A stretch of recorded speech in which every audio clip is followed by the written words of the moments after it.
Quero te convidar para abrir a sua Bíblia na primeira carta de João, no capítulo 3. Nós leremos, queridos, os versículos 1 a 3. Primeira carta que o apóstolo João nos escreveu, no capítulo 3. Nós leremos dos versículos 1 a 3. 1 João 3, de 1 a 3. A palavra do Senhor nos diz: vejam que grande amor o Pai nos tem concedido, a ponto de sermos chamados filhos de Deus, e de fato somos filhos de Deus. Por essa razão o mundo não nos conhece, porque não o conheceu. Amados, agora somos filhos de Deus, mas ainda não se manifestou o que haveremos de ser. Sabemos que quando Ele se manifestar, seremos semelhantes a Ele, porque haveremos de vê-lo como Ele é. E todo o que tem essa esperança nele, purifica a si mesmo, assim como Ele é puro. Vamos orar mais uma vez? Deus, em nome de Jesus, obrigado, Pai, pela Tua palavra. Nesse momento, Deus, nós clamamos para que o Senhor fale ao nosso coração, que nós sejamos impactados e ministrados profundamente por aquilo que a Bíblia nos diz e aquilo que o Espírito comunica ao nosso coração através da Tua palavra. Fala conosco, ó Deus, nós precisamos sermos encorajados através da Tua palavra, precisamos que a nossa fé seja fortalecida através da Tua palavra. E clamamos, Deus, para que a Tua palavra transforme o nosso coração pela operação do Espírito Santo de Deus.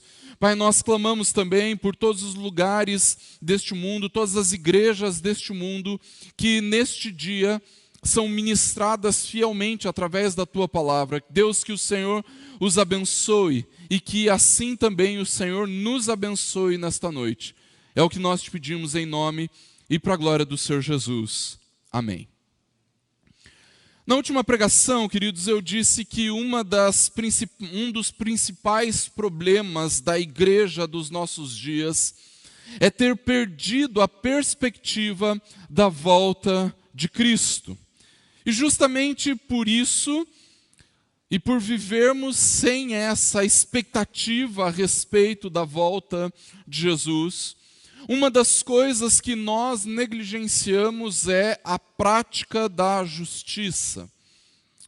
E de um ponto de vista meramente humano, queridos, nós realmente encontramos uma explicação para essa nossa falta de expectativa. Um dos motivos pelos quais nós acabamos por abandonar a esperança é a realidade terrível em que nós vivemos. Como nós poderíamos manter uma ardente expectativa pelo retorno de Jesus se nós lidamos diariamente com as dores, com o sofrimento, com a violência, com as enfermidades, com a morte? Queridos, parece evidente que nós enfrentamos lutas diariamente. O tempo todo nós vemos as notícias a respeito das calamidades que nos assolam, a respeito das enfermidades que nos derrubam, a respeito das guerras, da violência, da corrupção e da maldade do homem. O tempo todo nós somos bombardeados com esse tipo de informação. E todas essas coisas muitas vezes acabam por roubar a nossa esperança, a nossa expectativa pela volta de Jesus. No entanto, queridos, nós temos que nos lembrar que a nossa esperança não está fundamentada em um mundo melhor construído pelo homem, ou então pela tecnologia, ou pelos avanços políticos, pelos avanços sociais. A nossa esperança, irmãos, está em Deus. A nossa esperança está na volta de Cristo. Se nós baseamos a nossa esperança nas coisas que estão à nossa volta, irmãos, então é verdade. Se nós esperamos naquilo, ou olhando para aquilo que nós vemos, então nós temos razão para nos desesperar. Mas se a nossa esperança estiver firmemente fundamentada na volta de Cristo, então, irmãos, nós podemos construir a história da nossa vida, não pensando apenas neste mundo e nas coisas deste mundo, ou então em melhorar a nossa situação de vida, mas principalmente pensando em construir a nossa história de vida ao lado daquele que é a razão da nossa esperança. E é justamente sobre isso que eu quero conversar com os irmãos nesta noite. Se nós queremos viver os fundamentos da vida cristã, que é o tema da nossa série em 1 João, queridos, então nós precisamos manter o tempo todo a firme convicção de que Jesus vai voltar para nos buscar. E as razões da nossa esperança não estão nos avanços tecnológicos, nem nos avanços sociais e políticos, muito menos na melhora da nossa vida financeira. As razões da nossa esperança estão no próprio Deus e em seu Filho Jesus Cristo. As razões da nossa esperança estão sendo construídas em nós, queridos, nas nossas vidas diariamente, e é só por isso que nós aguardamos com alegria a volta de Jesus. Nos versículos anteriores, queridos, o apóstolo João faz duas afirmações extremamente importantes. A primeira delas, ele fala que nós nascemos de Deus, versículo 29. E a outra, ele nos diz que Jesus um dia vai voltar, no versículo 28. E é justamente nestas duas, ou dessas duas afirmações que João faz, queridos, que então João traz para nós uma explosão de alegria em demonstrar as razões da nossa esperança. Esse texto, queridos, nos mostra claramente que as razões da nossa esperança estão baseadas em três áreas da vida cristã. A primeira delas, o que nós somos; a segunda, o que nós seremos; e a terceira, o que nós deveríamos ser. E é diante disso, queridos, que a primeira razão da nossa esperança é o amor gracioso e soberano do nosso Pai. Daniel, meu filho, queridos, tem 2 anos e meio. Você já imaginou se eu chegasse para ele e dissesse assim: filho, olha só, vamos ter uma conversa agora. Aquelas conversas de pai para filho, né? Você faz muita coisa errada, Daniel. Daniel, você come do jeito errado. Daniel, você fala do jeito errado. Daniel, você se comporta do jeito errado. E parece que quando está na frente dos outros é ainda pior. Hoje nós recebemos um casal de tios da Marion lá em casa, tios que vieram da Holanda, e os meus filhos nunca se comportaram tão mal assim, na história deles, né? E a vontade que eu tinha era de: filhos, o que está acontecendo? Vocês não são assim. Imagina chegar para o Daniel, 2 anos e meio: filho, você faz tudo errado. E daqui para frente, para o papai amar você, você vai ter que conquistar esse amor. Você já imaginou uma situação como essa, queridos? Seria uma tremenda crueldade se eu exigisse de uma criança de 2 anos de idade que ela conseguisse me impressionar para que eu respondesse com amor. E o que é mais maluco a respeito dessa situação, queridos, é que tem muita gente que se relaciona com Deus desse jeito, tentando impressionar Deus, tentando conquistar o amor de Deus. Mas, irmãos, assim como os meus filhos nunca precisaram me conquistar para que eu amasse eles, Deixa eu te trazer uma excelente notícia. Deus não quer que a gente se esforce para conquistar o seu amor. E isso acontece, queridos, porque Ele nos dá de graça o seu amor. Olha o que João nos fala no primeiro versículo. Vejam que grande amor o Pai nos tem concedido. Percebam, irmãos, que já nesse primeiro versículo, João já nos diz que o amor de Deus não foi conquistado por nós. Percebam que nós não precisamos fazer nada para que Deus nos ame ou para que Deus nos amasse. Ele simplesmente nos tem concedido o seu amor. Queridos, o amor de Deus é resultado da sua graça. Não é resultado do esforço que nós fazemos. O amor de Deus é resultado do amor dele mesmo por nós e não do nosso desempenho religioso. Nós simplesmente fomos alcançados graciosamente pelo amor de Deus. Deus toma a iniciativa de nos amar, e esse amor surpreendente, maravilhoso, esse amor cativante, é o tipo de amor que Deus nos tem concedido. Uma das maiores crueldades que o nosso engano religioso pode nos impor e que consequentemente vai destruir o nosso relacionamento com Deus é exigir que nós devemos conquistar o favor de Deus através da nossa piedade, através do nosso desempenho religioso. Isso é terrível, irmãos. Todas as vezes que nós tentamos conquistar o amor de Deus, nós estamos negando a sua graça soberana. Todas as vezes que nós tentamos impor um regime religioso sobre a vida de alguém, nós estamos negando que o Pai possa simplesmente conceder graciosamente o seu amor a essa pessoa. Queridos, nós podemos manter a esperança, porque o amor de Deus não depende de nós.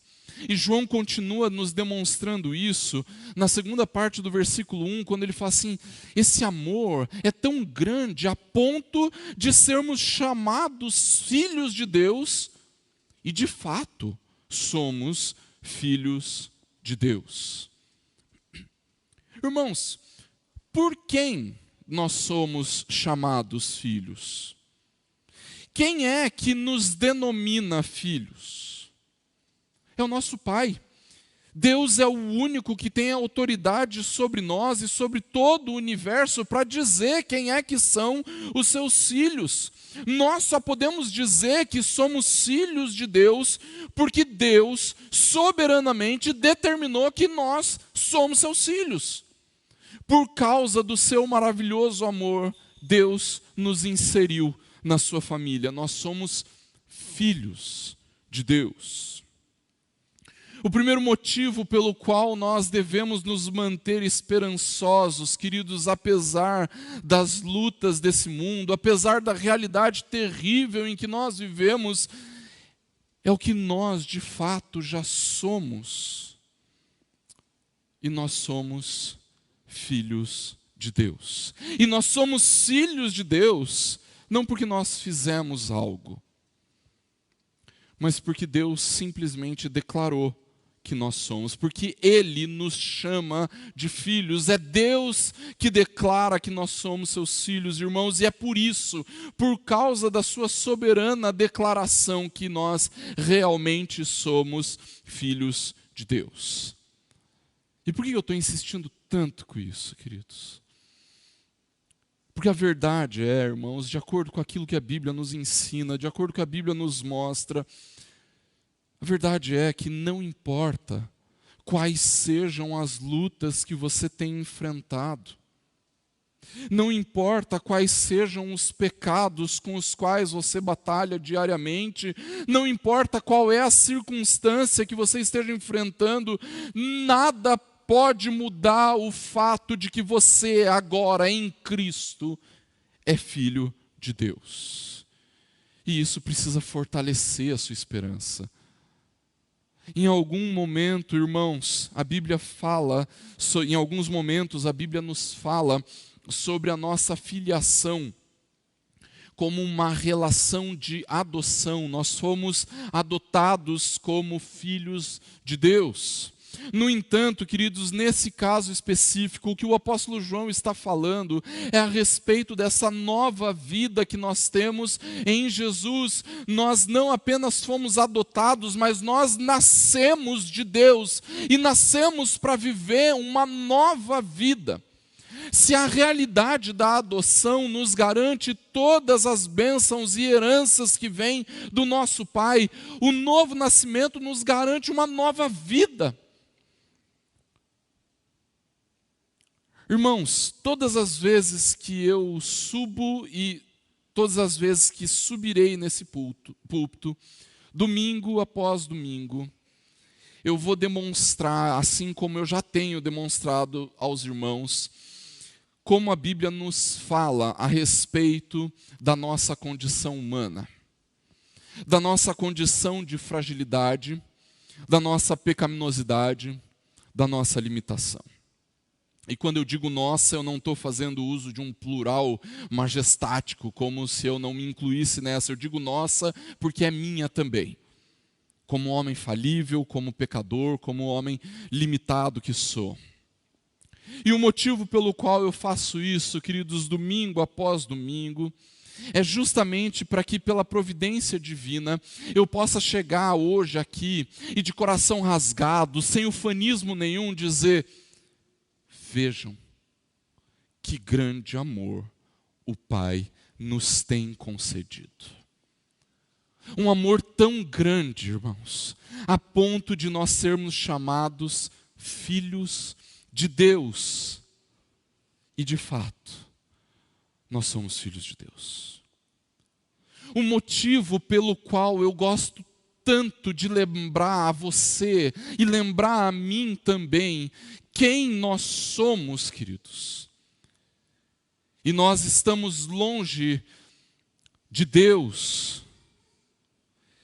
É porque se eu me acho o máximo dos máximos, se eu me acho um grande benfeitor, se eu me acho o super-homem da fé, se eu me acho perfeito e eticamente superior aos outros, então eu nunca vou conseguir enxergar a imensidão do amor de Deus por mim. Porque lá no fundo, se eu me acho todas essas coisas, eu também acho que eu mereço o amor de Deus.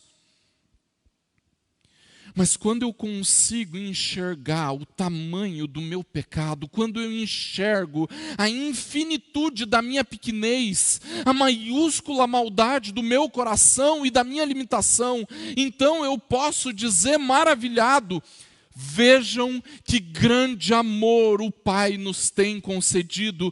Ele nos chama de filhos.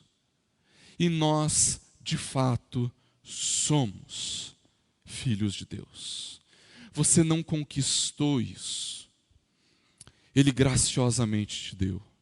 Você não fez nada para merecer isso. Ele soberanamente tem te concedido. E justamente por causa da imensidão desse amor, amor que é incompreensível de maneira racional, queridos, é que o apóstolo João fala que o mundo não nos conhece. Porque não conheceu aquele que nos ama, o Pai que nos ama. Um amor tão gracioso, tão soberano, tão incompreensível, queridos, para o mundo, torna esse amor cada vez mais difícil de compreender racionalmente, ou até mesmo eticamente, ou até religiosamente, e nem a tecnologia é capaz de explicar um amor como esse. Aqueles que não conseguem ver o amor de Deus, perceber o amor de Deus, nunca vão conseguir ver quem Deus é. O mundo não conhece o nosso Pai. E é exatamente por isso que Ele também não nos conhece. E é justamente por causa disso que nós não conseguimos nos adequar a esse mundo. Ou pelo menos não deveríamos conseguir nos adequar. Por causa do amor imenso do Pai, queridos, por causa do amor gracioso do Pai, por causa desse amor soberano do Pai, a razão da nossa inadequação com o mundo, irmãos, com os seus conceitos, com a esperança do mundo, é uma só: nós não pertencemos ao mundo. Nós pertencemos ao Pai. Nós somos dele. Ele é o nosso Pai. A razão pela qual nós somos estranhos aos olhos do mundo deveria ser o fato de que nós somos filhos de Deus e de que nós agimos como filhos de Deus. A nossa esperança não está na humanidade, está no nosso Pai. A nossa segurança não está nas posses, ou então na nossa riqueza, ou nos nossos bens, está no nosso Pai. A nossa identidade não é firmada pelo moralismo, ou então pelos nossos conhecimentos, ou então pela experiência de vida, ela é firmada no nosso Pai. E nós deveríamos ser ainda mais estranhos ao mundo, queridos, ainda mais incompreensíveis para o mundo. Nossa, quer dizer que você não é movido pelo desejo de ganhar dinheiro? Não. Você acredita que o próximo presidente vai mudar a realidade do nosso país? Não acredito. Verdade que o casamento é para você uma alegria e não uma prisão? É verdade. Sério que você não faz sexo com a sua namorada? É sério. Quer dizer que você não precisa de um shopping center para ser feliz? Não preciso. O nosso Pai é a nossa esperança e felicidade, queridos. Nós trabalhamos por causa do amor dele, nós depositamos a nossa esperança, nós não depositamos a nossa esperança num partido político, mas a nossa esperança está no amor de Deus. Deus nos ama tanto que ele pode nos fazer até felizes no casamento, sabia? Nenhum crente precisa fazer sexo ou comprar coisas para ser feliz. O amor do Pai nos faz feliz. A razão da nossa esperança, queridos, é o fato de Deus ter nos amado de maneira tão graciosa e soberana. Não por causa de nós, mas por causa de quem Ele é. Nós somos filhos de Deus e por isso nós vivemos a esperança. Mas não é apenas isso, queridos. O texto também nos fala sobre aquilo que nós seremos. Por isso, a segunda razão da nossa esperança, queridos, é a glorificação da nossa existência. O segundo motivo pelo qual nós mantemos a esperança, queridos, é a glorificação da nossa existência. Olha o que o apóstolo João nos diz no versículo 2: amados, agora nós somos filhos de Deus, mas ainda não se manifestou o que haveremos de ser. Em algum momento da sua vida, você já chegou ao limite de si mesmo? Em algum momento você se retirou, olhou para Deus e falou: Senhor, eu não aguento mais esse sofrimento. Ou quem sabe, Deus, eu não aguento mais essa tristeza.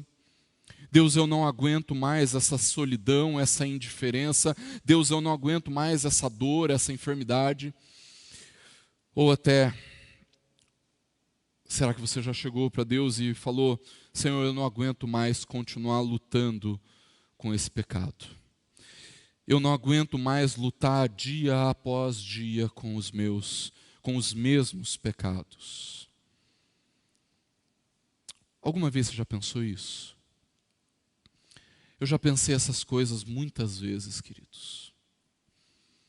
E eu creio que se você tem colocado seu coração no lugar certo, então você também já pensou essas coisas. Acontece que por trás do anseio desse clamor, irmãos, está o ardente desejo de que Jesus volte e de que você experimente da glorificação. O motivo pelo qual nós somos tomados por esses pensamentos, irmãos, é porque nós desejamos ardentemente que essas coisas parem de acontecer, que a gente pare de experimentar tanto sofrimento, tanta dor, que a gente pare de provar de enfermidades, de solidão e até mesmo do nosso pecado. Mas tem um problema, irmãos. O problema é que nós vamos lidar com as enfermidades, com as dores, com o sofrimento, com a indiferença. Nós vamos lidar com a solidão, com o nosso pecado para o resto da nossa vida. Enquanto nós estivermos vivos, nós vamos continuar lidando com todas essas coisas. E é justamente por isso, queridos, que nós desejamos ardentemente a volta de Jesus, porque quando Jesus se manifestar, nós seremos semelhantes a Ele. Sem pecado, sem sofrimento, sem dor. Preste bem atenção. Se você realmente provou de um novo nascimento, se você realmente nasceu de novo, você já desfruta de uma nova identidade, você já desfruta de algo que você é. Você é um filho de Deus. No entanto, queridos, nós ainda não compreendemos isso completamente. Nós somos filhos, mas ainda não exercitamos isso plenamente, ou seja, ainda não se manifestou plenamente o que haveremos de ser. Nós ainda estamos sujeitos à dor, ao sofrimento, às enfermidades, e por mais que a gente lute contra, nós ainda somos tentados a extravasarmos a nossa pecaminosidade através de atos de pecado. Mas, irmãos, essa não é a nossa situação definitiva. Nós seremos glorificados. É isso que João nos fala na continuação do versículo 2. Nós sabemos que quando Ele se manifestar, nós seremos semelhantes a Ele, porque haveremos de vê-lo como Ele é. Queridos, quando Jesus voltar, então nós veremos como Ele é e nós seremos semelhantes a Ele. E isso quer dizer, queridos, que Deus não está interessado em apenas nos tornar seus filhos. Deus quer que a gente carregue o jeitão da família, sabe como? Cada família tem o seu jeito, irmãos. A minha família é de um jeito, a sua família é de um jeito. Os casados sabem disso muito bem, porque uma das grandes crises do começo do casamento é que a família do marido é completamente diferente da família da esposa, e os dois vão tentar se acostumar com isso e construírem juntos, então, o jeitão da nova família que Deus começou a formar naquele casamento. Acontece, queridos, que a família de Deus tem o seu jeitão também. E se Deus nos chama de filhos, Ele também quer que a gente carregue esse jeitão da família do Pai. Nesse exato momento, irmãos, Deus está trabalhando em nós para que nós sejamos mais parecidos com Jesus. Ele opera em nós para que nós aprendamos a pensar como Jesus pensa. Deus trabalha em nós para que nós aprendamos a falar do jeito como Jesus fala, a agir como Jesus. O apóstolo Paulo fala em Romanos 8:29 que Deus nos predestinou para sermos conforme a imagem de Jesus, o primogênito dos irmãos. Deus não apenas nos chama de filhos, irmãos, mas Ele continua operando em nós para formar Jesus em nós. É por isso que nós mantemos a esperança, irmãos, porque nós sabemos que um dia nós seremos transformados à semelhança de Cristo.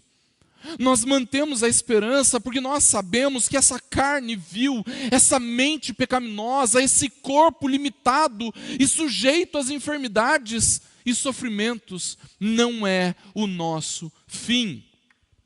Nós seremos semelhantes a Jesus. Nós seremos glorificados, nós vamos experimentar de uma transformação total do nosso ser. O corruptível vai ser transformado em incorruptibilidade, o mortal será revestido pela imortalidade, como o apóstolo Paulo fala em 1 Coríntios capítulo 15. nós seremos transformados, queridos. Nenhuma dor, nenhum sofrimento, porque Ele enxugará dos nossos olhos toda lágrima, nenhum pecado, porque nós seremos a noiva sem defeito do Cordeiro, o tempo todo na plena consciência da presença do Pai e de Jesus, o tempo todo desfrutando de deleite da presença do Pai e de Jesus. Irmãos, nós esperamos por isso. Aguardamos por isso, anelamos por essa realidade, o momento da manifestação dos filhos de Deus. Nós, em glória, a semelhança daquele que a nossa fé nos levou a contemplar e que um dia os nossos olhos contemplarão. É por isso que nós esperamos.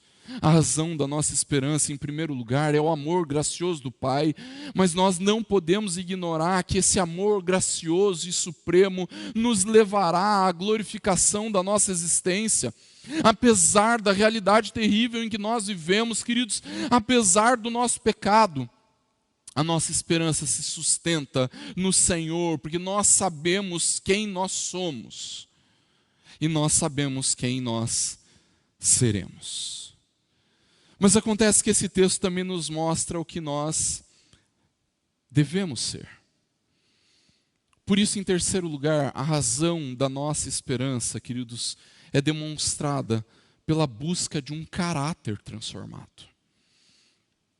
João nos diz no versículo 3, todo que nele tem essa esperança, ou que tem essa esperança nele, purifica a si mesmo, assim como ele é puro. A terceira razão da nossa esperança, queridos, surge da vontade, do desejo que você tem que ter de uma vida mais pura. Ou seja, nós sabemos quem nós somos, nós sabemos quem nós seremos, e por causa disso nós também sabemos o que nós devemos ser. O nosso futuro destino molda o nosso caráter no presente, queridos. Se nós seremos como Jesus nos céus, então nós devemos agir como Jesus agora. E isso nos faz buscarmos uma pureza ainda mais efetiva. Mas preste bem atenção aqui. A Bíblia, queridos, nos fala de um tipo de pureza que é uma pureza declaratória, uma pureza judicial de Deus. Uma pureza através da qual, a partir do momento em que nós cremos em Jesus como Senhor e Salvador das nossas vidas, nós já experimentamos dessa pureza. É uma pureza posicional. Somos puros aos olhos de Deus e nisso, queridos, não tem como, pelos nossos esforços, pela nossa piedade, acrescentar mais pureza em nós. O sangue de Jesus nos purifica de todo pecado. Pronto, está consumado, estamos puros. Mas não é sobre esse tipo de pureza que João está nos falando aqui. João está falando, queridos, sobre santidade de vida. Ou melhor, sobre o desejo de viver uma vida santa, pura, sem contaminação. E a esperança, queridos, nos leva a essa aspiração por um viver santo, por um viver mais puro diante de Deus, lutando contra o pecado que existe em nós.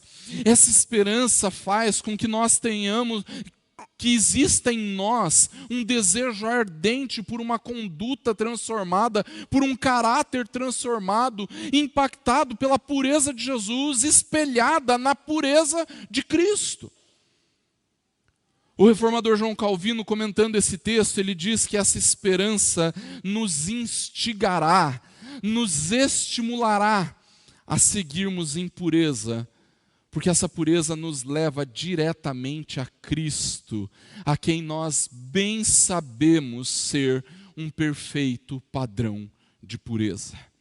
Irmãos, saber que Jesus é puro deveria levar o crente a querer ser puro como Jesus. Se você tem esperança, então você já deseja viver em pureza, porque você sabe que um dia vai encontrar com aquele que é puro por excelência. Mas se você não consegue construir a sua vida em pureza, se você não deseja isso, e se isso não faz parte da sua agenda, então é porque você simplesmente não tem nenhuma esperança em Jesus. E no fundo, você acha que nunca vai encontrar com Ele. Percebeu como é importante mantermos uma ardente expectativa a respeito da volta de Cristo, queridos? Se nós esperamos Jesus voltar, então, olhando para Ele, nós lutamos contra o nosso pecado. Assim como as cinco virgens prudentes que se prepararam para encontrar o noivo, nós mantemos a nossa lamparina cheia de óleo, vivendo em pureza, porque nós vamos encontrar com o noivo. Mas se nós abandonamos a esperança de nos tornarmos como Ele, de vivermos na sua doce presença, então a luta contra o pecado desvanece. Nós fraquejamos, nós murchamos no nosso desejo por santidade. Queridos, que nós não sejamos como as 5 virgens imprudentes que, por causa da demora, perderam a esperança e não se prepararam para encontrar o noivo. Sendo direto e objetivo, ou você tem esperança e tem construído a sua vida em pureza, ou você não está nem aí para a pureza, porque não espera por Jesus. Simples assim. Por isso que nós esperamos, queridos. E o fato de esperarmos faz que o tempo todo nós estejamos purificando a nossa conduta. A nossa esperança nos leva a desejarmos a transformação do nosso caráter. Concluindo, irmãos, nós temos muitas razões para mantermos a nossa esperança. Saber que a nossa esperança não está baseada em algo que nós conquistamos, mas está baseada no amor gracioso e soberano do Pai, deve nos levar a uma confiança sobrenatural. Nós somos filhos de Deus. Nós temos esperança, queridos, porque nós não aguentamos mais essa vida limitada, mortal, corruptível, cheia de sofrimentos, cheia de solidão e enfermidade. É por isso que nós aguardamos a manifestação dos filhos de Deus, para experimentarmos a glorificação da nossa existência. Irmãos, nós seremos glorificados. A nossa esperança também está baseada no nosso encontro com Jesus, aquele que é puro. E por isso nós desejamos sempre viver em pureza. Nós temos o desejo de provarmos de um caráter transformado.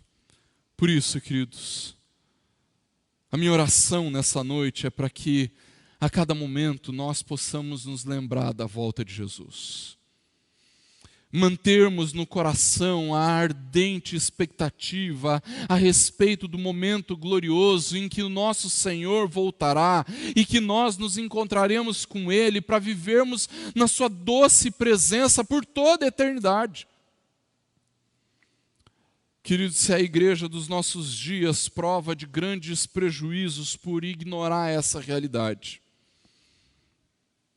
que esse não seja o caso da Igreja Presbiteriana do Tarumã. Se os crentes vivem ignorando a esperança, que isso não aconteça comigo e com você. Que a nossa esperança na volta de Jesus seja renovada por causa do amor do Pai, por causa da glorificação da nossa existência e por causa do nosso desejo ardente por um coração, por um caráter transformado. Que Deus nos abençoe. Feche seus olhos, abaixe sua cabeça, nós vamos orar. Nesse momento, queridos, que nós nos preparamos também para a ceia do Senhor. Oremos. Deus, em nome de Jesus, Pai, nós te louvamos pela Tua palavra. Louvamos o Senhor porque nós sabemos que até mesmo a esperança é algo que é firmado em nós por causa do Senhor. Por causa da Tua bondade graciosa, por causa da misericórdia do Senhor. Deus, nós te louvamos porque nós sabemos quem somos, e se somos Teus filhos, somos por causa da Tua graça. Deus, nós te louvamos porque nós já conhecemos o fim da nossa história, e o fim da nossa história é um fim glorioso por causa da tua graça. Mas também por causa da tua graça, Deus, nós clamamos para que o tempo todo o nosso coração deseje um caráter transformado, uma vida pura, lutando contra os nossos pecados, vivendo em santidade com o Senhor. Derrama de graça sobre as nossas vidas, Deus, que o Senhor fale ao nosso coração e que por causa da esperança, todas essas coisas sejam alimentadas no nosso coração. Derrama da tua graça sobre nós. É o que nós te pedimos, em nome e para a glória do Senhor Jesus. Amém.